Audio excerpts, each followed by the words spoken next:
Il-Parlament approva l-budget tas-sena d-dieħla wara li l-Kamra tar-Rappreżentanti irriżolvit ruħha f'Kumitat ta' Provvista biex saret il-votazzjoni dwar l-estimi ġenerali u riżoluzzjonijiet li tresqu fid-diskussjoni dwar il-budget 2026.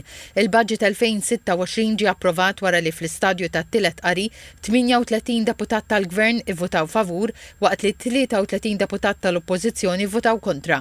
Ir-riżoluzzjonijiet imresqa mill-Ministri tal-Gvern kienu approvati bl-istess mod wara li intalbet division. L-emendi mresqa mid-deputati tal-Oppożizzjoni m'għaddewx bi 38 vot favur u bi 33 vot kontra. In-nefqa totali tal-budget ta' kważi 9,300 miljun euro.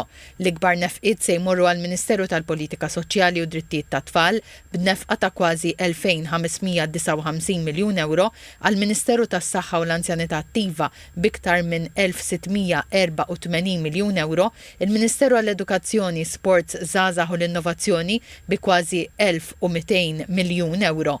Il-Parlament approva wkoll emendi fil-mozzjoni tar-regolamenti tal-2025 dwar il-protezzjoni tal-art agrikola. Qabel it-teħid tal-vot, ix-Shadow Minister għall-Agrikoltura u s-Sajt Tony Bezzina qal li l-Oppożizzjoni kienet se tivvota kontra għax jifavur il-protezzjoni tad-delizzji tradizzjonali Maltin u favur li art ta' sidien privati ma tinħatafx mill-Gvern. Il-Kamra approvat ukoll b'mod unanimu żewġ emendi kostituzzjonali li għandhom lan li jsaħħu l-identità Maltija.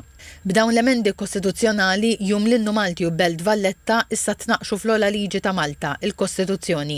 Fit-tmiem is-seduta ta' 3 filgħodu il-wibs ta' żewġ naħat tal-Kamra, Robert Kutajjar u Naomi Kakija awguraw il-miliet u s-sena tajba lid-deputati kollha, lill-Speaker u lill-istaff kollu tal-Parlament u ringrazzjaw lil xulxin tal-kollaborazzjoni.